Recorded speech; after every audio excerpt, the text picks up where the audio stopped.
દિવસનું કાર્યક્રમનું આયોજન કર્યું છે। આ વખતે આપણે અમુક નયા અને નવતર પ્રયોગો પણ કર્યા છે, જેમ કે આની અંદર 40થી વધારે કૃતિઓ ગુજરાત અને દેશભરમાંથી પ્રદર્શન કરશે। આની સાથે સાથે આપણે 900થી વધારે સ્ટોલ બી ગોઠવ્યા છે।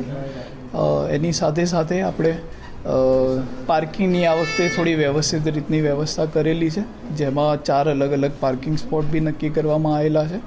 એની સાથે સાથે જે સ્કૂલનું અત્યારે પરીક્ષાઓ ચાલી રહી છે બાળકોની, એને ધ્યાનમાં લઈને બી બધું આયોજન કરવામાં આવ્યું છે। 17,878 લુકાસ નામના બ્રિટિશ એજન્ટ દ્વારા નક્કી થઈ મારા સાથી રાજીવ મિત્રોએ રૂપિયાની આજની કિંમત 1,07,00,000 થાય છે।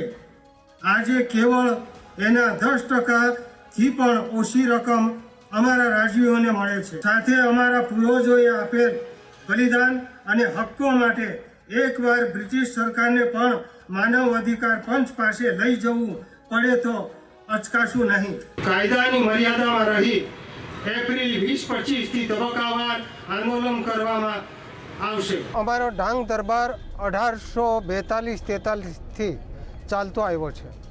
આજે રાજ્યના રાજ્યપાલ આવે અને એમની સાથે રાજા અને પ્રજા એ સ્નેહ મિલનનો મોટામાં મોટો પ્રોગ્રામ થાય અને રાજ્યપાલ આવતાની સાથે અમારા ડાંગના પ્રજામાં ઘણી બધી ઉમંગ આવે છે અને ઉમંગભેર ડાંગ દરબાર થાય છે।